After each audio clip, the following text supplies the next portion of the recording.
This is Scenic Roots Talking Writing. Our guest is Christian Collier. Christian is an accomplished artist, public speaker, and educator who, according to his bio, has shared the stage with members of HBO's Deaf Poetry cast, as well as the legendary poet and activist Ishmael Reed, the Grammy-nominated artist Minton Sparks, and also with The Impressions, among many others. Christian's also given a TED Talk and has been featured on an episode of TNT's State Farm Neighborhood Sessions with multi-platinum recording artist Usher Raymond. He has been regularly featured on the Indie Feed Performance Poetry channel, which prides itself on featuring the best spoken word artists working today. Some of his works have been featured in the UK newspaper The Guardian and published in, among others, the Seven Hills Review, Dirty Chai, Freeze Ray, Voicemail Poems, Calliope Magazine, and the Origami Poetry Project. His most recent collection, just published, is titled The Gleaming of the Blade. Is your poetry, as it strikes me from the poems that you've given me today, autobiographical? Yes and no. A number of the things that appear in the book are things that have actually happened to me, but those aren't the experience. The poems are pieces of art from those and largely informed by those experiences. You know, in poetry, we always say that you're never supposed to think that the author of the poem is the actual speaker in the poem. You know, so there's a certain barrier there. There's a little bit of distance and security in that. Even if I was like, yes, me, Christian J. Collier, and you're not supposed to think those are the same people, you know.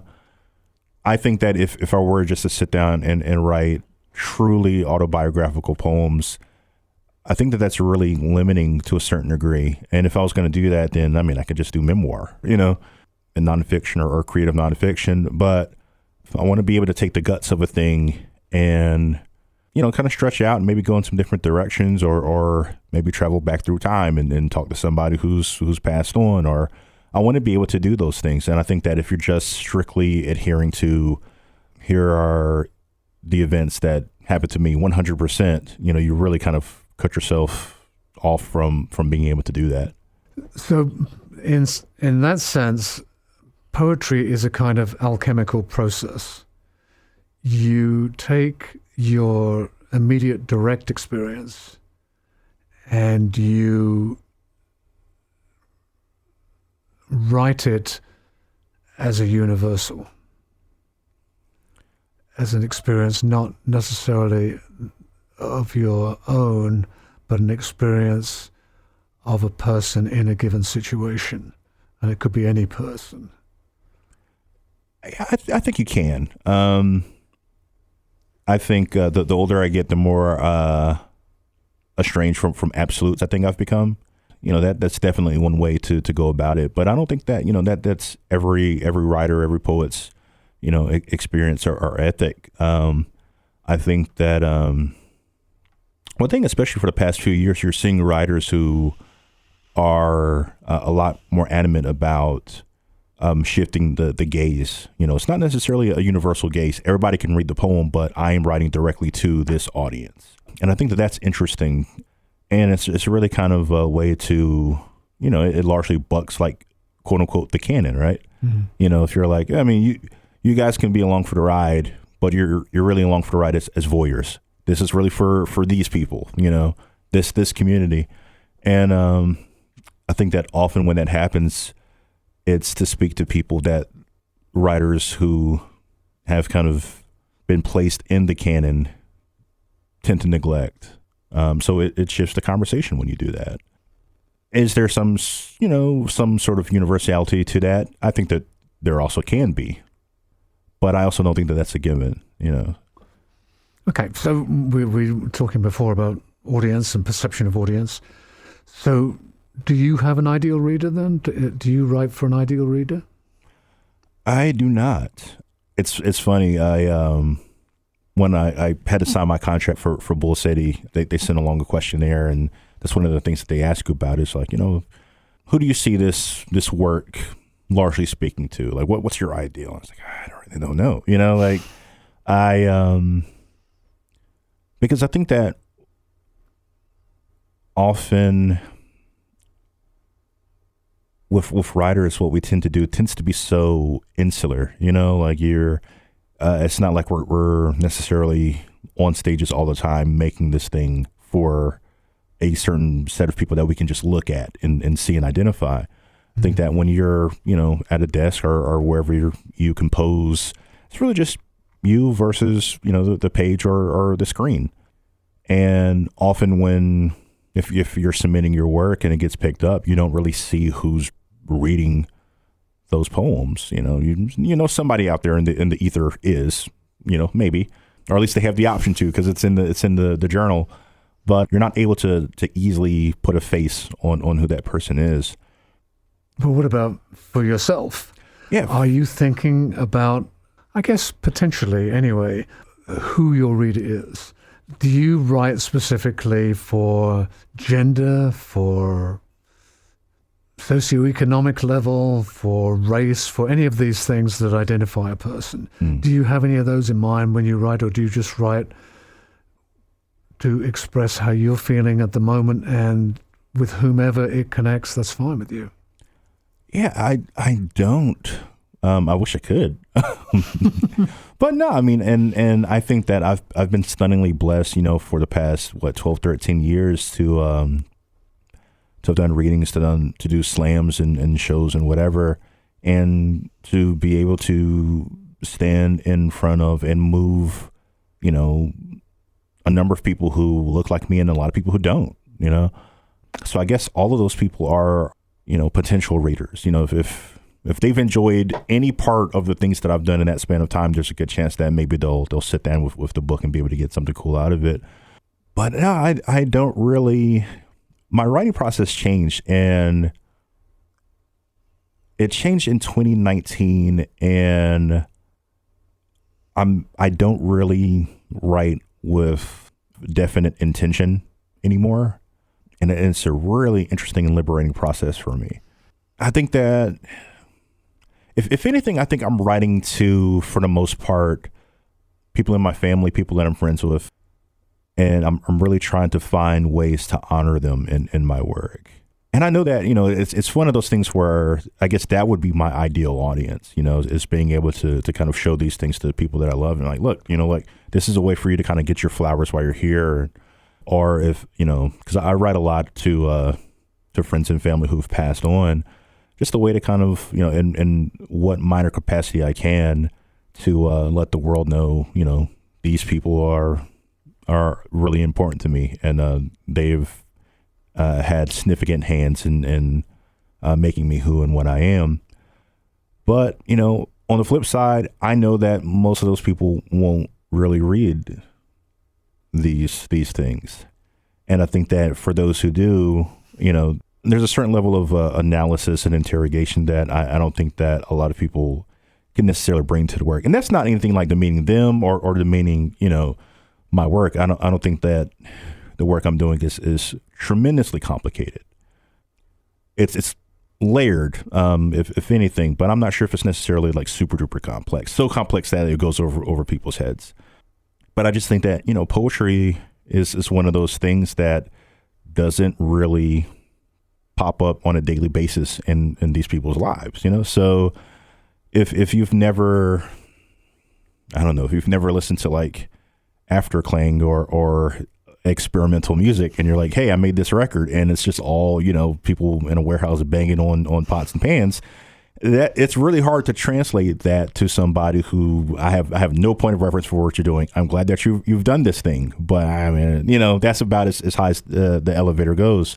So I know that that's a part of it, but that doesn't mean that the pursuit isn't a worthy one.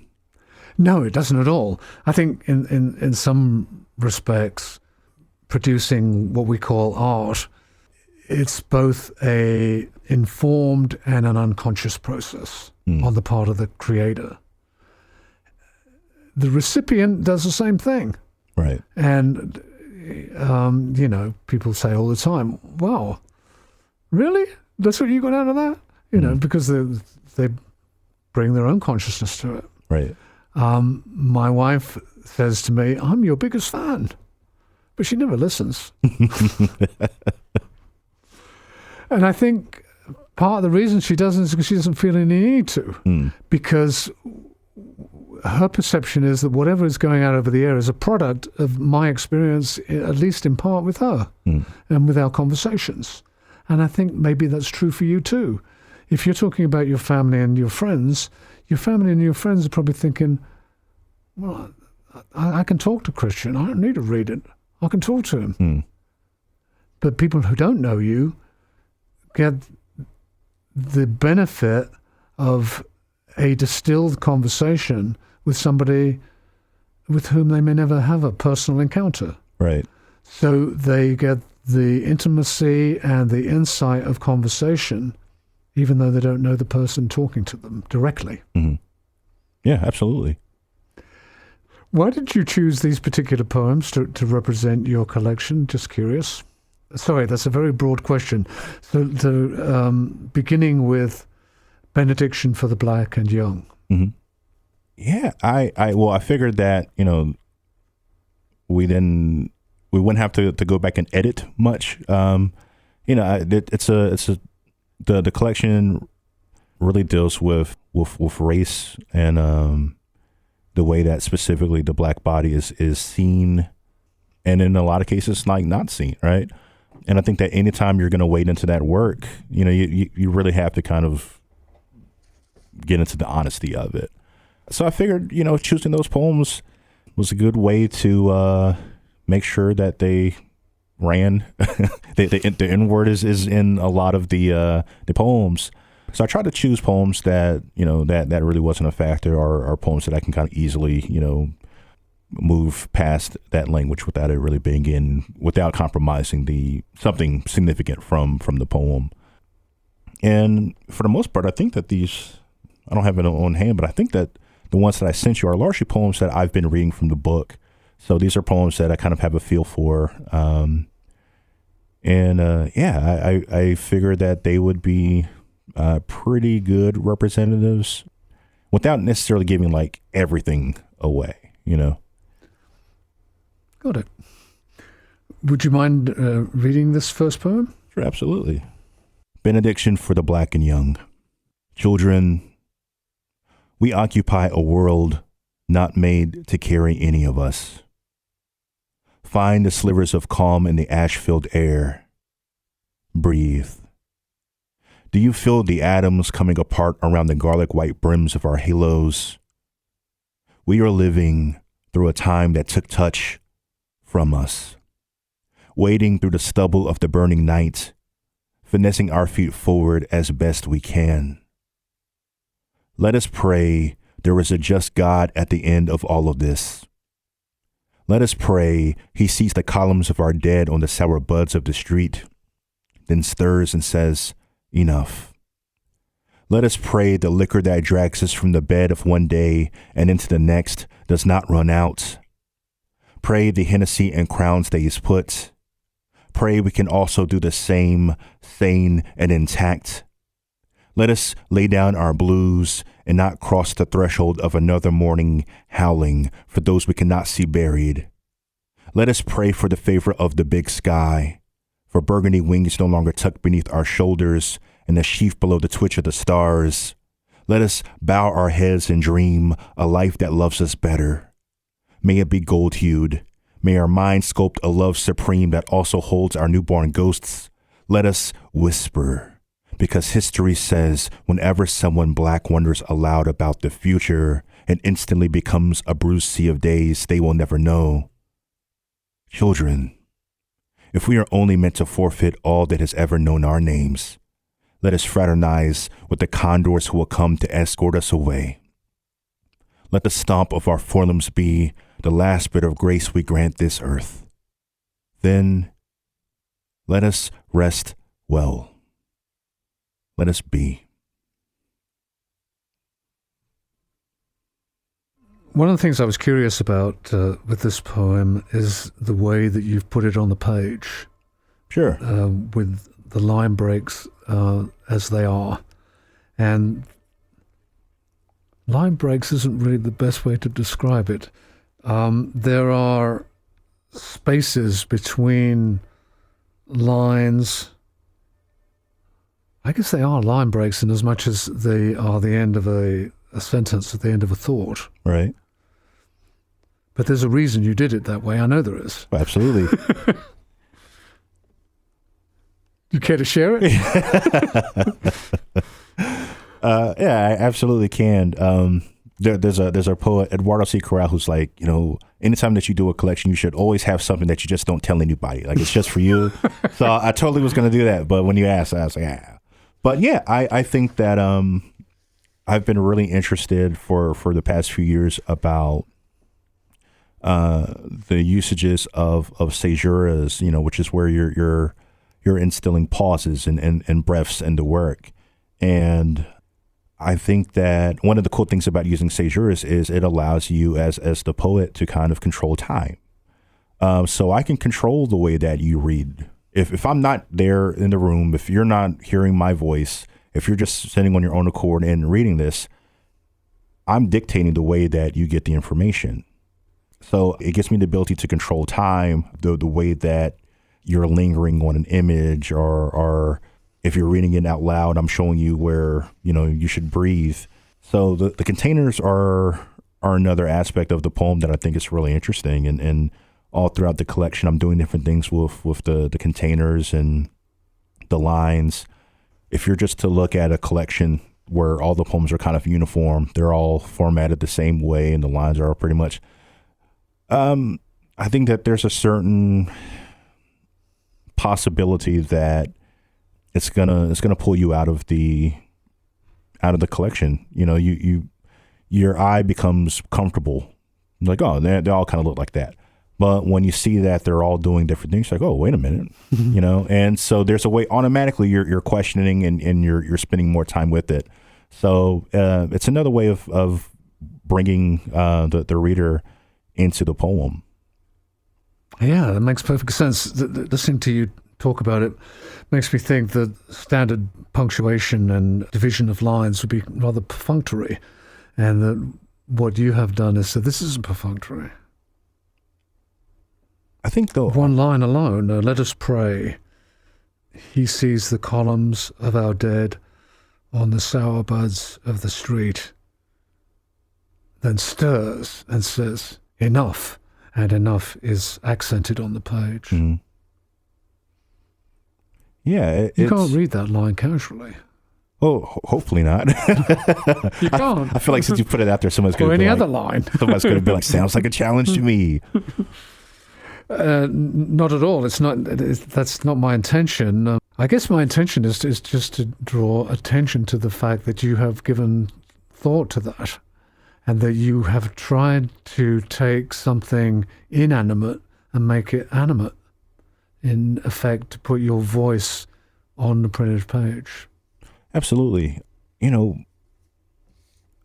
Poems, and this goes back to, the workshop that I talked about before, too, is like, because, some of my students would say, I want to have a book one day. And the other ones are like, I just want to really do slams and I want to get better at that. And so inherent in that is a certain relationship to the page or not, right? If you're doing slams more often than not, there's a good chance that you're not really going to use paper when you're getting up on the microphone. Whereas if you're writing for for a book, or you're writing to be in a journal, an anthology, you have to have a relationship with the poem on the page. So always what I say is that the page is really where a printed poem performs. It's all performative to a certain degree. But again, you are curating the experience. It looks a little bit different from you just standing on a stage and doing this thing. So if you want to take the strengths that you have in that capacity, how do we get that same effect? And granted, some of the tools are going to look a little bit different, and there are certain reasons why, but how do we get that same impact putting these things on pages for people to come across? So I look at the page as just being another avenue of engagement, and I'm utilizing different things to try to, make my pursuit more successful. These poems, as we said before, there's a thread, a theme that runs through them. It's essentially about this is the world as seen from the point of view of a black person in the world as we know it. Sure. Which brings us to The Quiet Storm, which is a very disturbing thought that that is a typical experience for a person of color in the US in the 21st century. Right. Yeah. This actually, the events in this really happened to me in 2009. I'm not going to say anything else. I'm going to read the poem, and then maybe we'll talk about some of the stuff in it. This is The Quiet Storm. The officer's gun still awakens me. 15 years after the night, his index finger became a cedar ring around the trigger. Anytime I close my eyes, the muzzle's round cavity is trained on me. Anytime rest takes hold, my mind expects the bullet, the sharp burst of light and noise. Because it does not come, I live within a wound no one else can see. Trauma builds its monsters from the bones of experience. Blood records and remembers everything it survives. What did not kill me, I now belong to. What has allowed more time to pass through me, I am possessed by. What owns me, an ebony Glock 22 and a man's featureless face shouting behind a brass badge. My almost murderers breathe inside me. I hear grit rustling in their throats at all times. Some songs never sleep. Some songs never sleep. I hear grit rustling in their throats at all times inside me. My almost murderers breathe behind a brass badge. An ebony Glock 22 and a man's featureless face shouting, I am possessed by. What owns me, I now belong to. What has allowed more time to pass through me, what did not kill me, records and remembers everything it survives. From the bones of experience, blood built its monsters within the wound no one else can see. Trauma. I live because it does not come. Anytime rest takes hold, my mind expects the bullet, the sharp burst of light and noise. Anytime I close my eyes, the muzzle's round cavity is trained on me. His index finger became a cedar ring around the trigger. 15 years after the night, the officer's gun still awakens me. When you read the poem that way, it has the feel of a dream where things repeat, not necessarily in logical sequence. The same thoughts and the same experience recurs. And it's a bit like what you were saying before about the way you put the words on the page in the previous poem. Mm-hmm. The way you wrote that and then read it is to keep repeating until you get that kind of nightmare response. Is this ever going to stop? It keeps repeating. But it doesn't repeat the same way. But the end result is the same. Yeah, I think most of the poems in the collection, you can read them forwards and then you can turn around and read them backwards. So there's a craft component there that kind of makes that happen. But also it's almost like you get extra poems, you know. And I mentioned that, you know, my writing process changed in 2019, and I got really interested into the visual artist Mark Bradford, and the way that he works, and you know, he'll build up these large, you know, pieces, and then he'll strip things off of them using power tools, and then he'll build something else on top of it, and then he'll rip that out too. And by the time he's finished, you get these really beautiful, heavily textured works of art. You know, I was watching him do this, and it just kind of had like an epiphany. And I thought, man, if I'm using text, then using the same philosophy, all text is malleable. And that thought just opened so many doors for me, and it gave me so much permission to I'll take poems that are things that could be poems, half poems, just a couple lines, whatever. I'll take poems that I've published before, and I'll gut them. I'll pull language out of them. I'll take lines out of them and repurpose them. So it's allowed me to not really be precious with the words that I'm putting down. I'm always interested in tinkering and making new connections with them and just kind of seeing what happens. And I think this is another aspect of it, is just my relationship to the line and what the line can do has definitely deepened over that span of time too. So how can I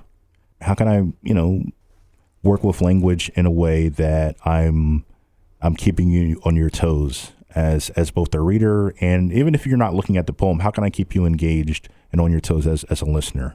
So yeah, a lot of that is at work in the collection. And without, I never want to be one of the people who's like, hey, look at me, I'm doing this fantastic thing. So if I'm reading live, I read Quiet Storm like that, just to kind of illustrate that point that you can read them forwards and backwards. It's a way for me to kind of do that, and hopefully people are like, oh, that's neat, without me having to, feel like I've just been overly didactic, Christian Collier's most recent collection, just published, is titled The Gleaming of the Blade. His website is christianjcollier.com. The second half of our conversation will be here on Scenic Roots next Wednesday afternoon on listener-supported public radio in Chattanooga.